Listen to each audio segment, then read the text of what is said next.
Hi friends, मैं हूं एके झा और स्वागत करता हूं आप सबका आपके अपने YouTube channel AK Jha commerce camp में।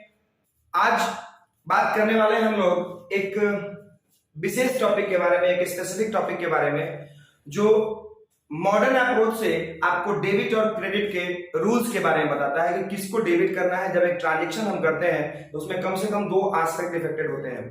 उन दो एस्पेक्ट में से कौन डेबिट होगा और कौन क्रेडिट होगा, ये कुछ सर्टेन रूल्स पे आधारित होता है, डिपेंडेंट होता है। तो इसके दो तरीके से इसके रूल्स जो है for debiting and crediting the accounts, इसके दो तरीके से रूल्स क्लासिफाई किए गए हैं। एक है आपका ट्रेडिशनल अप्रोच से, जो पिछले वीडियोस में ऑलरेडी एक्सप्लेन किया हुआ है।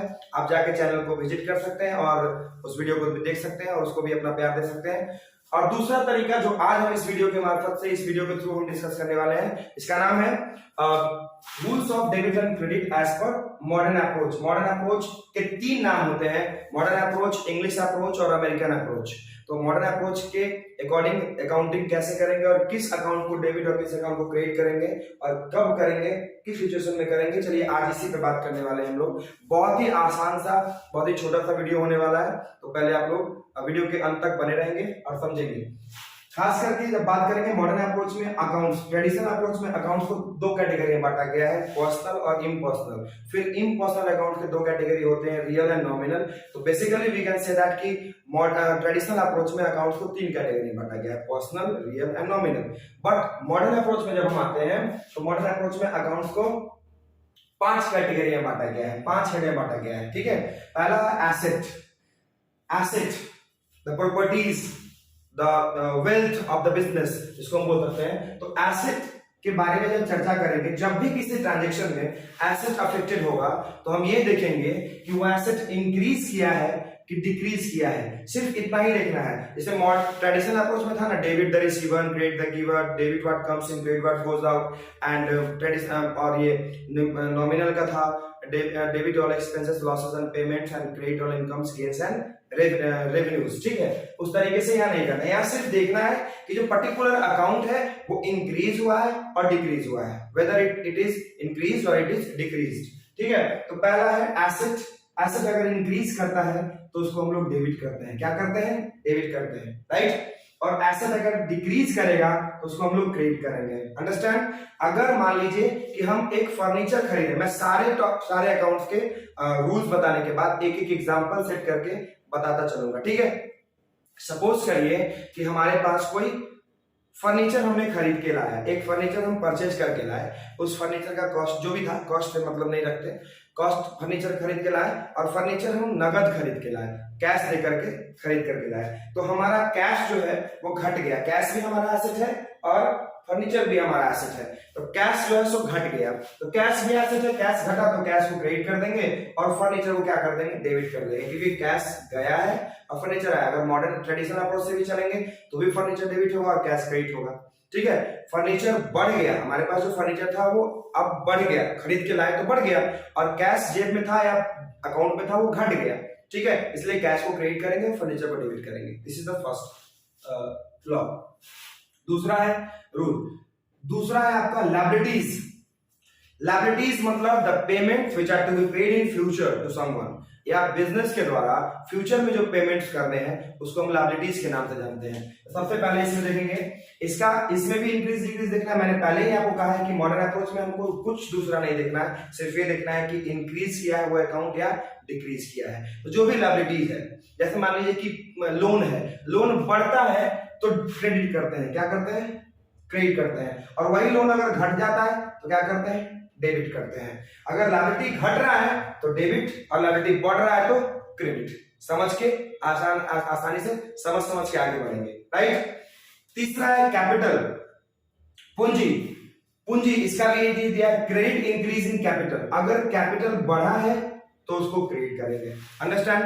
और अगर कैपिटल घटा है तो उसको क्या करेंगे? डेबिट करेंगे, बिकॉज डिक्रीज इन कैपिटल को हम लोग डेबिट करते हैं। समझ रहे बात? आई होप समझ में आ रहा होगा आप लोगों को। तो हमने अभी तक क्या देखे? Asset, liabilities, capital. एसेट बढ़ता है तो डेबिट करते हैं, एसेट घटता है तो क्रेडिट करते हैं। फिर उसी तरह से लायबिलिटी, अगर आपका बढ़ता है तो क्रेडिट करते हैं, बिकॉज अपोजिट है दोनों, एसेट और लायबिलिटी हमेशा अपोजिट होता है। तो एसेट बढ़ा तो डेबिट और लायबिलिटी बढ़ा तो क्रेडिट, एसेट घटा तो क्रेडिट और लायबिलिटी घटा तो डेबिट। ठीक है, इतना तो समझ में आ रहा होगा। उसके बाद है आपका कैपिटल। अगर कैपिटल बढ़ता है देन उसको क्रेडिट करते हैं। जैसे आपका जर्नल एंट्री जब आप देखेंगे तो एंट्री मिलेगा आपको स्टार्टेड बिजनेस विद कैश।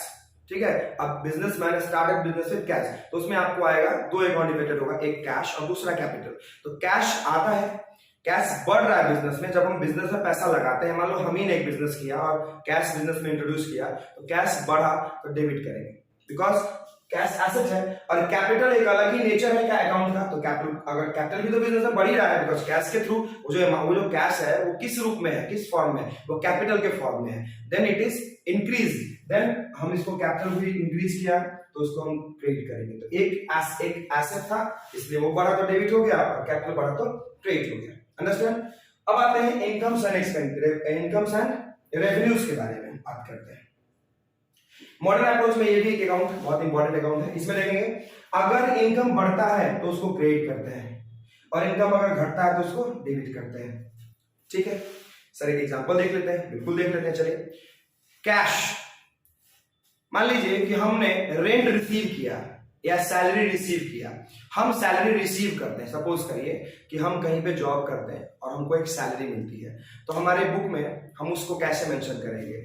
सबसे पहले सैलरी आएगा किस फॉर्म में, या तो वो कैश के फॉर्म में आएगा या बैंक के फॉर्म में आएगा। अगर अकाउंट में आता है तो बैंक लिखेंगे, और कैश में आता है तो कैश लिखेंगे। तो चलिए भैया, कैश के रूप में आया, सपोज करते हैं कैश के रूप में सैलरी आया, तो कैश अकाउंट इफेक्टेड होगा और दूसरा अकाउंट हो जाएगा सैलरी अकाउंट इफेक्टेड। तो कैश अकाउंट अगर इफेक्टेड होता है तो कैश है एसेट। अब सैलरी अगर कोई हम मुझे देगा तो मेरे लिए तो कैश बढ़ गया, तो एक तो कैश एसेट है, एसेट में कैश को डेबिट कर दिया, बात खत्म। सैलरी चूंकि आ रहा है that's why it is income for me, या मेरे लिए वो इनकम है, सिंपल सी बात है। तो सैलरी इनकम है, और इनकम अगर बढ़ता है तो हम उसको क्रेडिट करते हैं, बिकॉज कैश को हम ऑलरेडी डेबिट कर चुके हैं। तो सैलरी को ऑटोमेटिकली हमको क्रेडिट करना था, बट हम तुक्का नहीं मार सकते। हम सैलरी को प्रॉपर्ली क्यों उसको क्रेडिट किए हैं ये मैंने आपको बताया, क्योंकि वो इनकम है और इनकम बढ़ रहा है, तो उसको क्या करेंगे, क्रेडिट करेंगे। I hope understand. उसके बाद आपका expenditure, the last of traditional approach, last type of account according to traditional approach. चलिए बात करते हैं इसके बारे में, एक्सपेंडिचर या पेमेंट। मान लीजिए एक्सपेंडिचर, पहले इसके रूल्स के जानते हैं। डेबिट इंक्रीज इन एक्सपेंडिचर, अगर एक्सपेंडिचर बढ़ता है तो उसको डेबिट करते हैं और घटता है तो क्रेडिट करते हैं। ठीक है भाई। अगर एक्सपेंडिचर बढ़ रहा है, सपोज अगर जो हम सैलरी हमने लिया, अब मान लो कि हम एक बिजनेसमैन है और हमने एक स्टाफ रखा है, उसको हम एक सैलरी देते हैं, मान लो कि उसको हम 10,000 रुपया सैलरी देते हैं महीने का, तो वो सैलरी हमारे लिए खर्च है। ठीक है, और सैलरी गया किस फॉर्म में, या तो अकाउंट से जाएगा तो बैंक, अगर कैश गया तो नगद कैश। ठीक है, तो सैलरी गया मतलब एक्सपेंडिचर जो है हमारे लिए वो सैलरी एक्सपेंडिचर है, खर्च है, तो खर्च को हम डेबिट करते हैं क्योंकि वो बढ़ रहा है। सैलरी हमने दिया तो मेरा खर्च बढ़ा, तो इंक्रीज इन एक्सपेंडिचर हुआ, that's why the salary is to be debited and the cash is going out. अगर ट्रेडिशनली देखें तो कैश जा रहा है, लेकिन अगर मॉडर्न अप्रोच से देखें तो कैश एसेट है, और एसेट है वो रिड्यूस हो रहा है, घट रहा है, तो इसलिए डिक्रीज इन एसेट को हम क्रेडिट करेंगे। तो यहां लिखेंगे सैलरी अकाउंट को डेबिट और कैश अकाउंट को क्रेडिट। ये 5 रूल्स को अच्छे से समझ लिया जाएगा अगर, तो जर्नल में आपको कोई परेशानी नहीं होगी। मॉडर्न अप्रोच से आपको अच्छा लगता है, मॉडर्न अप्रोच एक्सेप्ट करो। अगर आपको लगता है ट्रेडिशनल अप्रोच आपके लिए सही है, तो आप ट्रेडिशनल अप्रोच से, जिससे आपको आसानी हो। दोनों ही वीडियो आपको चैनल्स पे अवेलेबल है, आप उसको एक्सप्लेन कर सकते हो, देख सकते हो, एक बार जाकर फिर से रिवाइज कर सकते हो।